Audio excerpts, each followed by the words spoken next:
All right. Today's topic is the bu- is the buddy system.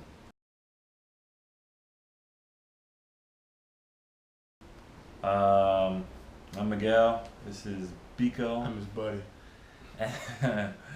and I'm gonna start off with my opinion on the buddy system, and This is definitely for people that are just starting and haven't been working out for a long period of time, or has never really worked out ever in their life. My opinion on the buddy system is don't do it. Seriously, don't do it. And I've said this in another video. Well, at least I think I said this in another video. But the reason being is because, granted, a buddy could help you or sort of motivate you into going to the gym or going to work out. But once that buddy is gone, 9 times out of 10, once that buddy is gone, the person tends to fall back into what they used to, and what they used to is not working out at all. So you could go into the gym, hands down, every day of the week, for the whole week, and then that Monday come along, and your buddy like, yeah, I can't show up because I got extra things to do, and then you're feeling tired, you got some cramps in your legs or something like that, and then you're like, all right, well, I'm gonna skip out on the day too, and we're gonna hit it again tomorrow. And then let's say something else happens, and then all of a sudden, you're out of a buddy and you're out of your workout. So that's why I suggest. Well, how'd you lose your buddy so fast? Because you have to cut once your buddy messes up your life, you gotta cut him off. Basically, cut him off. It's not a game. They did to you. It's like an amputation. You just cut them off.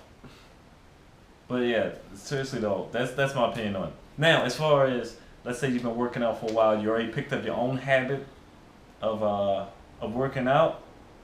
Yeah, get a buddy. If you're let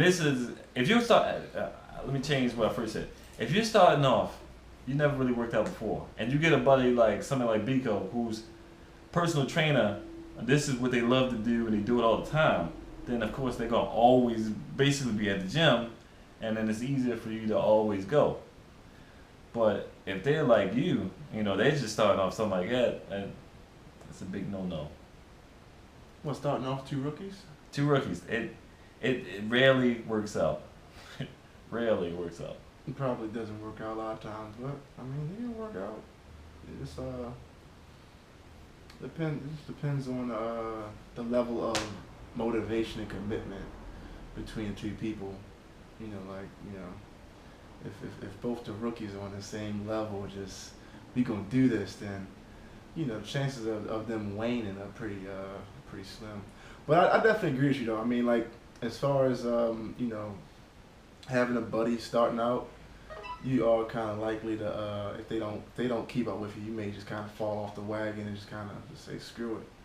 I would definitely recommend, like most things you do in life, you kind of do it on your own first and get a feel for it, and then bring a buddy on board. You kind of want to build your own habits first. You don't want to start off with a buddy and be like, oh yeah, let's go to the gym. Where you at? Oh man, you left me hanging. And you depend on him so much, but you start on your own. Then you kind of start calling somebody up once you get a hang of things. Then you might be better off than stuff like that. Yeah, because it'd be one of those times where the person can't show up.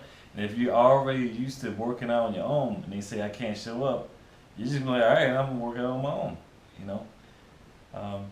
It's nothing going to be really holding you back. And even if you skip a day, if you're working out all the time, you skip a day on your own, if you skip a day because your buddy doesn't show up or something like that. What? Your buddy doesn't show up or something like that. Even if, you're still going to most likely be willing to do it on your own instead of, not doing it at all. So that's my point. I would suggest, like I said, if you're starting off, brand spanking new, well actually, pretty much 99% of the time, work out with somebody you're friends with. Now, there's no shot at personal trainers, but if you're just getting into it, spending a bunch of money is something that you really don't need to do. and personal trainers can be expensive, especially getting like gyms and personal trainers. If you're not focused and committed, then you're gonna blow through a bunch of money and have nothing to show for it, and then it's gonna make you, or most likely make a person not want to do it again because they spent all this money and stuff like that. Well, I'm gonna definitely totally disagree here. I may have a biased opinion, but even if you're just starting out, I would recommend personal training. Why? Because a lot of times you have a friend, and your friend may have some bro science. He may know exactly what he's doing, and it may not work for you. On top of that, you might be doing it wrong. There's so many factors when you're first starting out. You gotta get a firm foundation of the basics. I'd say it's definitely worth the investment because if you're just starting out, you might be one of those guys, or girls, on that sit-up machine or the crunch machine, thinking you're gonna lose your stomach, doing a bunch of crunches, and you're not, and your buddy thinks the same thing. So now you're just two peas in a pod going up Ship's Creek. Well, all he said, I totally agree with that. My whole point was the money thing, the money situation. Okay. It's like seeing an infomercial.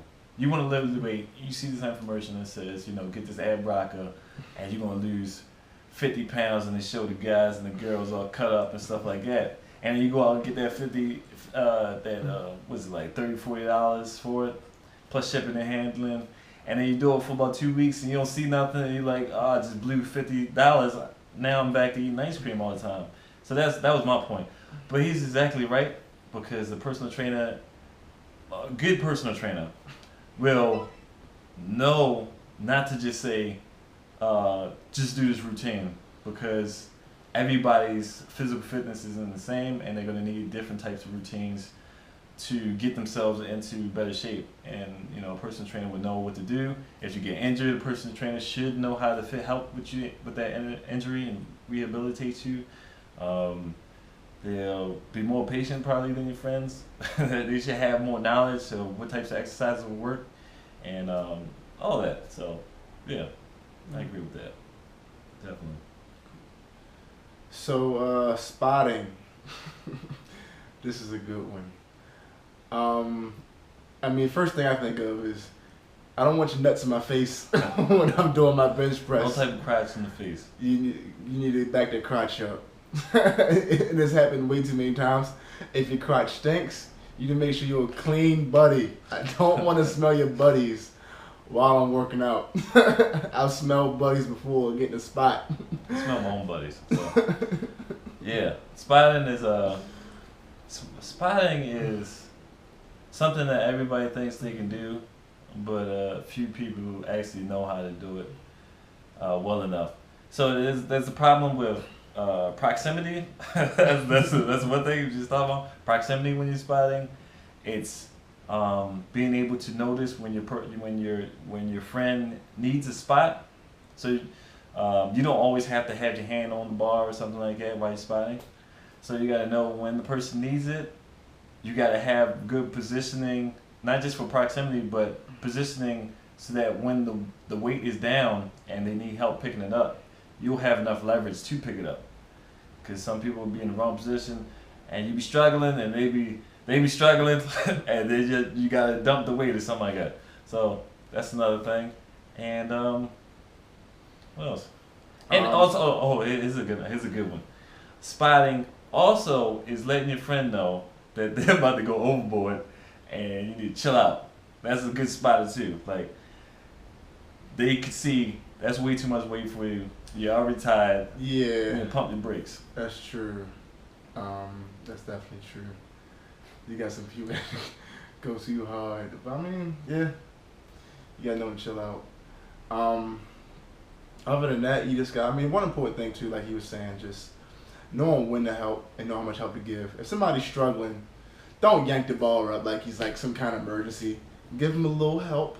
If he's still struggling, give a little more, and eventually you might just have to pick it up real fast. But you want to gauge basically how fatigued that person is as you spot them, and apply the appropriate amount of help to that bar whether they're squatting, benching, whether they're doing pull-ups. You can basically spot anybody in any exercise they do it really doesn't matter what the hell you're doing. You can get a helping hand with it. That's just how it goes. Wow. So now it's competition. You're in the gym with your buddy, and your buddy. Let's say the bench press, because that's usually where competition comes in. It's either squatting or bench pressing or deadlifting. Usually where most of the competition comes in. So let's say your buddy's on that lifting 315, and you know goddamn well you can't lift 315, but you wanna match up with your buddy and stuff like that. You know, don't do that. Don't do it. A good buddy is not gonna push you to extreme like that, because you might make it through that day, but 2 weeks later or something you got shoulder pain, and you don't know why. It's because of the competition. You're not really focused on. You're not really focused on making your body better. You're just focused on looking cool or whatever, and you jack yourself up. Yeah, that's definitely true. You definitely want to have some competition, but not too much where it's like you guys are like on the hinge of injuring yourself. Even for the ladies, I'm not sure how competitive y'all can get. But you just definitely just want to kind of have like a healthy competition, like encourage each person to do their best. That might sound kind of corny and cheesy, but I mean, like me and like my buddy will work out, and it'll be like just I might be stronger than him, but I'm like, man, you got to push yourself to your level. Right. If you can't match me in what I lift, then at least match me in intensity. Right. Or even succeed me in intensity. So stuff like that. I mean, competition isn't just how much you can lift. A lot of times, that's a lot of people kind of misconstrue. Like, okay, if I can lift more than him, I'm the best competitor. Sometimes your friend might be lifting less than you, but he's pushing so hard, he's kind of getting a way better workout than you. Right. And the goal is to get a good workout for yourself. So, I mean, you're not in the gym looking at every guy. I hope not. You probably are. Seeing what he's doing.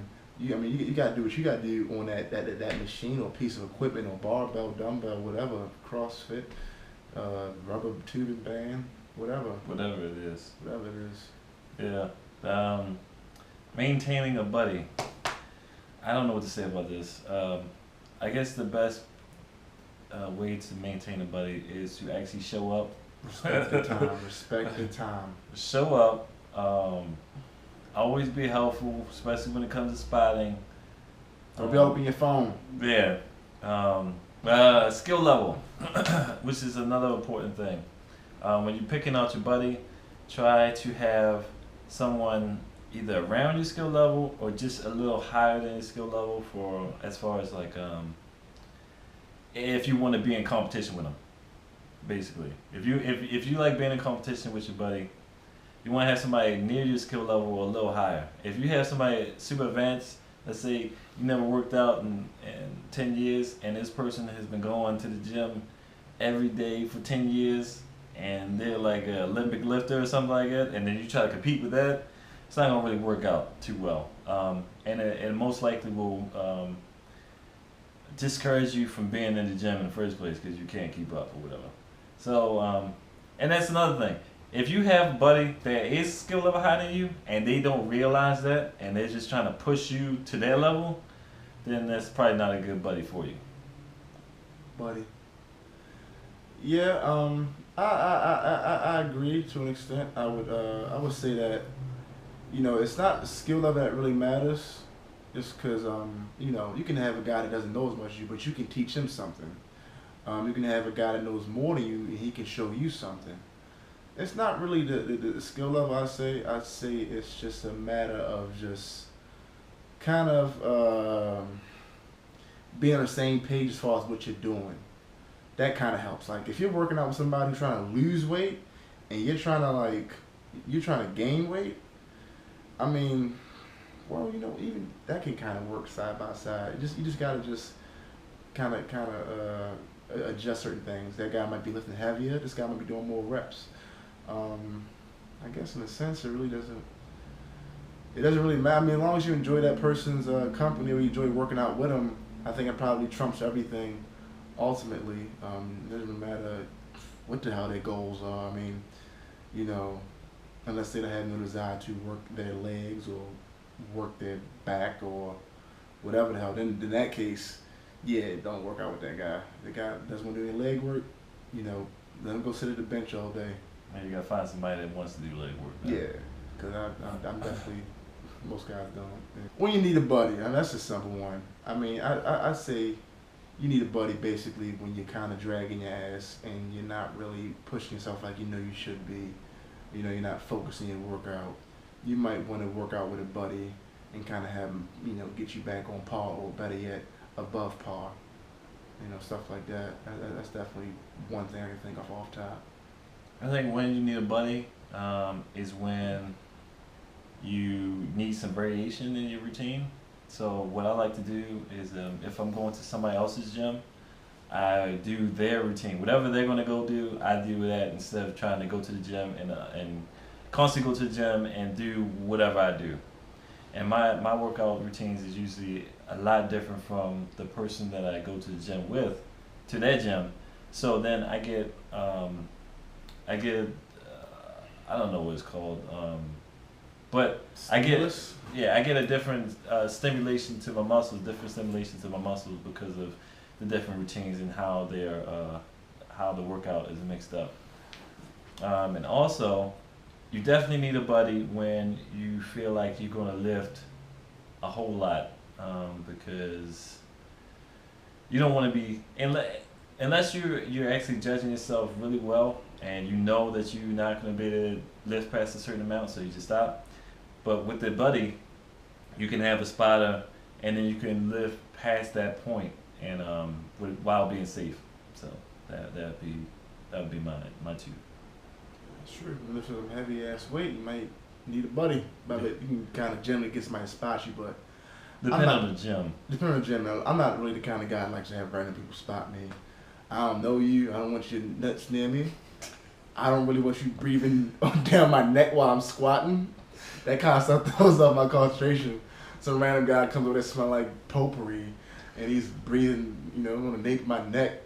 Come on, buddy, you can do this. So that's the main point of this whole thing, is that when you have a buddy, make sure your buddy knows about proximity and and how to keep the right amount of distance between y'all while you're working out, because it could throw the whole workout out of control, and nobody wants that. Right? Am I right? Yeah. So that's it for today. Like the video, subscribe, share, and comment, leave any questions or critiques or anything like that for the video. Let me know what you think. Like I said, this is McGow, Biko. Body by Biko. His channel is Body by Biko. And I'll see you again later.